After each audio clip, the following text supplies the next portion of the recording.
ग्रोविश में आपका स्वागत है।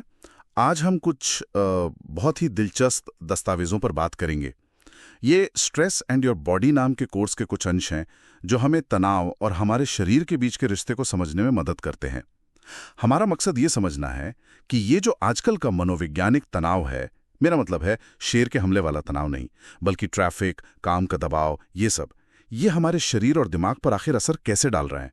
तो चलिए इसको खोल कर देखते हैं। बिल्कुल। और ये जो स्रोत हैं ये साफ दिखाते हैं कि कैसे हमारी वो शारीरिक प्रतिक्रियाएं जो कभी शिकारियों से बचने के लिए बहुत जरूरी थी, वही प्रतिक्रियाएं अब हमारी रोज की चिंताओं, हमारी सोच से ही शुरू हो जाती हैं और लंबे समय में हमें बीमार कर सकती हैं। हाँ, तो शुरुआत अगर करें तो स्रोत बताते हैं कि ये तनाव प्रतिक्रिया जानवरों के लिए कितनी फायदेमंद है।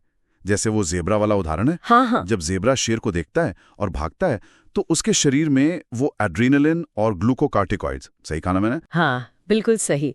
एड्रेनालिन और ग्लूकोकार्टिकॉइड्स, ये हार्मोन्स एकदम से निकलते हैं। और ये करते क्या हैं?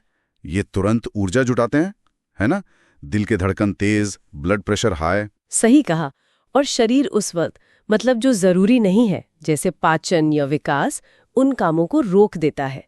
सारी ताकत सिर्फ भागने या लड़ने में लगती है। जान बचाने के लिए तो ये एकदम परफेक्ट डिजाइन है। पर यहीं पर कहानी पलट जाती है हम इंसानों के लिए, है ना?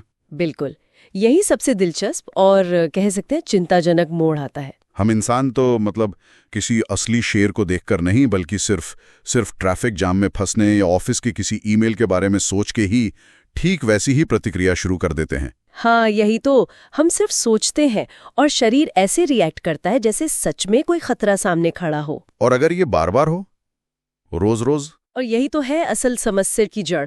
अगर ये तनाव लगातार बना रहता है, क्रॉनिक हो जाता है, तो ये बहुत नुकसानदायक है। देखिए, हमारा जो सिस्टम है वो ऐसे लगातार चलने वाले मनोवैज्ञानिक तनाव के लिए बना ही नहीं है। ये तो एक तरह का जैविक धोखा है जो हम अनजाने में खुद को दे रहे हैं। तो ये जो लगातार वाला तनाव है, ये शरीर के अलग अलग हिस्सों पर कैसे असर डालता है? स्रोत इस बारे में काफी विस्तार से बताते हैं। जैसे हृदय पर क्या असर होता है? हृदय पर इसका सीधा और काफी गंभीर असर पड़ता है। लगातार तनाव से ब्लड प्रेशर बढ़ा रहता है और अगर ये लंबे समय तक चले तो ये हाई ब्लड प्रेशर या हाइपरटेंशन बन जाता है। अच्छा। और सिर्फ इतना ही नहीं, इससे रक्त वाहिकाओं आर्टरीज को भी नुकसान पहुंचता है। वो सख्त होने लगती हैं, उनमें प्लैक जम सकता है जिसे एथेरोस्क्लेरोसिस कहते हैं। इससे दिल के दौरे का खतरा बढ़ जाता है। बाप रे, ये तो गंभीर है। और मेटाबॉलिज्म पर, शरीर की ऊर्जा बनाने और इस्तेमाल करने की प्रक्रिया पर। और ये आगे चलकर टाइप 2 डायबिटीज का एक बड़ा कारण बन सकता है। ओह, तो तनाव का डायबिटीज से भी सीधा लिंक है? हाँ, एक महत्वपूर्ण लिंक है। और पाचन तंत्र, पेट का क्या हाल होता है तनाव में? मैंने सुना है लोगों को पेट की दिक्कतें हो जाती हैं। बिल्कुल, तनाव पाचन पर कई तरह से असर डालता है। कुछ लोगों में ये भूख को एकदम बदल देता है, या तो भूख लगती ही नहीं या बहुत ज्यादा लगती है। हाँ, ये तो मैंने भी महसूस किया है। इसके अलावा ये पेट में एसिडिटी बढ़ा सकता है और इरिटेबल बाउल सिंड्रोम यानी IBS जैसी समस्याओं को बढ़ा सकता है या शुरू कर सकता है। और अल्सर के बारे में क्या? वो कहावत थी ना कि तनाव से अल्सर होते हैं। Bacteria H. पाइलोरी से होते हैं ज्यादातर। लेकिन हाँ, तनाव अल्सर के ठीक होने की प्रक्रिया को धीमा जरूर कर सकता है। अगर किसी को अल्सर है तो तनाव उसे और बिगाड़ सकता है। अच्छा, तो ये कनेक्शन है। अब एक और चौंकाने वाली बात जो स्रोत बताते हैं वो है विकास पर असर, बच्चों के विकास पर। हाँ, ये वाकई में बहुत सोचने वाली बात है। अगर बचपन में कोई बच्चा बहुत ज्यादा या लंबे समय तक गंभीर तनाव झेलता है तो उसका शारीरिक विकास रुक सकता है। इसे स्ट्रेस ड्वार्फिज्म कहते हैं। स्ट्रेस ड्वार्फिज्म मतलब तनाव की वजह से कद का छोटा रह जाना। हाँ, हार्मोन्स का संतुलन बिगड़ने से ऐसा हो सकता है।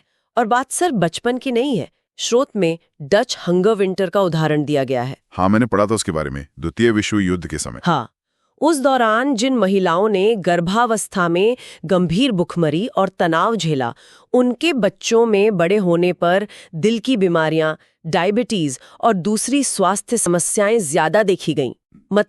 गर्भ में मिला तनाव भी जीवन भर असर डाल सकता है। ये तो सच में डरावना है। और हमारी बीमारियों से लड़ने की ताकत इम्यून सिस्टम, उसका क्या होता है? इम्यून सिस्टम का मामला भी बड़ा पेचीदा है। देखिए, अगर अचानक कोई छोटा मोटा तनाव आता है, जैसे कोई इम्तिहान या प्रेजेंटेशन, तो थोड़ी देर के लिए हमारा इम्यून सिस्टम फटाचक तेज हो सकता है। शरीर जैसे लड़ाई के लिए तैयार होता है। अच्छा, ये तो उल्टा लग रहा है। हाँ, ये कार्य कर दी यानी थोड़े समय का असर है। लेकिन जो क्रॉनिक स्ट्रेस है, मतलब लंबे समय तक चलने वाला तनाव, वो इम्यून सिस्टम को दबा देता है। इसे इम्यूनोसप्रेशन कहते हैं। इम्यूनोसप्रेशन मतलब शरीर की बीमारियों और इन्फेक्शन से लड़ने की शक्ति कम हो जाती है।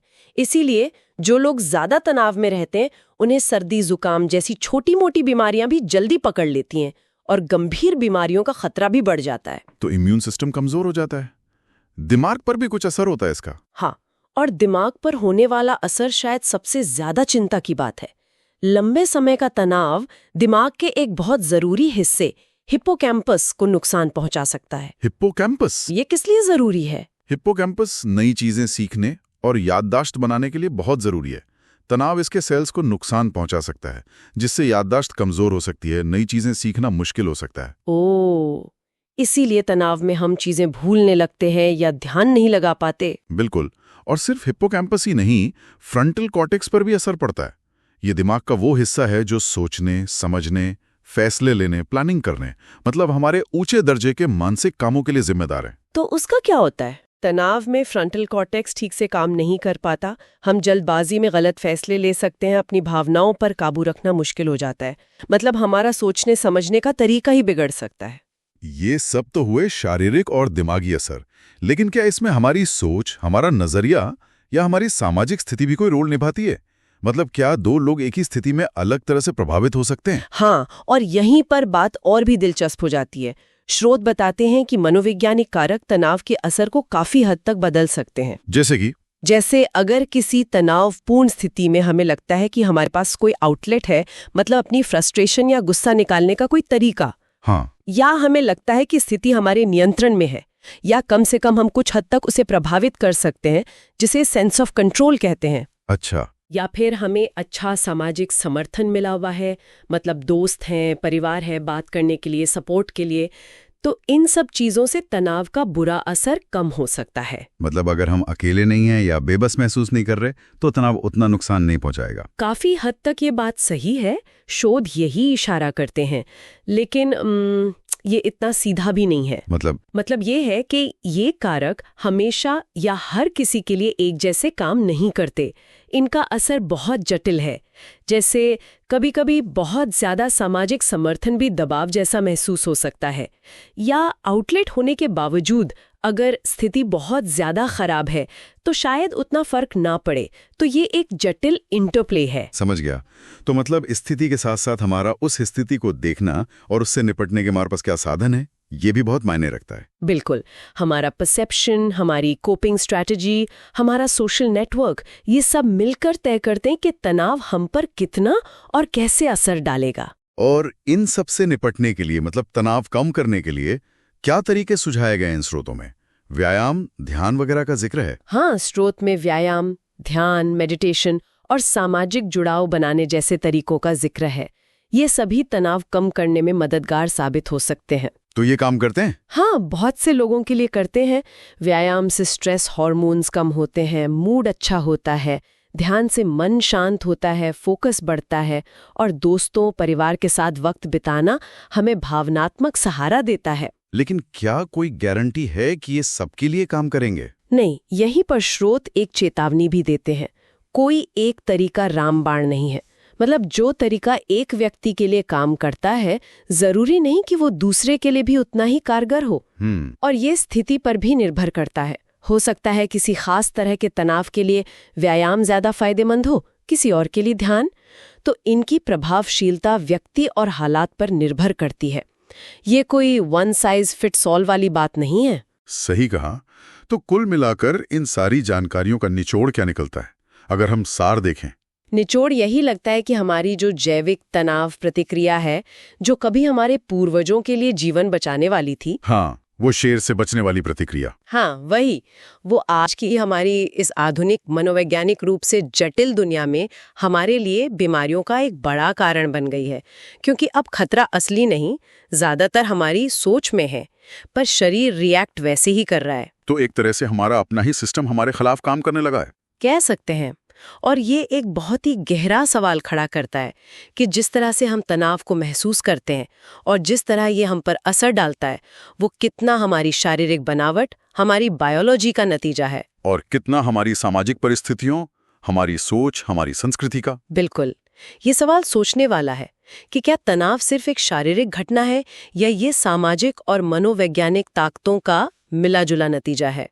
और शायद एक विचार श्रोताओं के सोचने के लिए भी हम छोड़ सकते हैं जरूर। कि आजकल ये जो एक चलन सा बन गया है, हर वक्त तनाव कम करो, स्ट्रेस मैनेजमेंट सीखो, क्या ये लगातार तनाव कम करने की कोशिश करना ये अपने आप में तनाव का एक और नया स्रोत तो नहीं बन गया है? ये बहुत दिलचस्प सवाल है। क्या हम तनाव को कम करने के तनाव में जी रहे हैं? सोचने वाली बात है। खैर, आज की इस गहरी चर्चा में शामिल होने के लिए आपका बहुत बहुत धन्यवाद। मुझे भी मजा आया।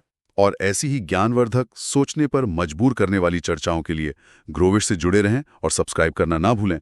धन्यवाद।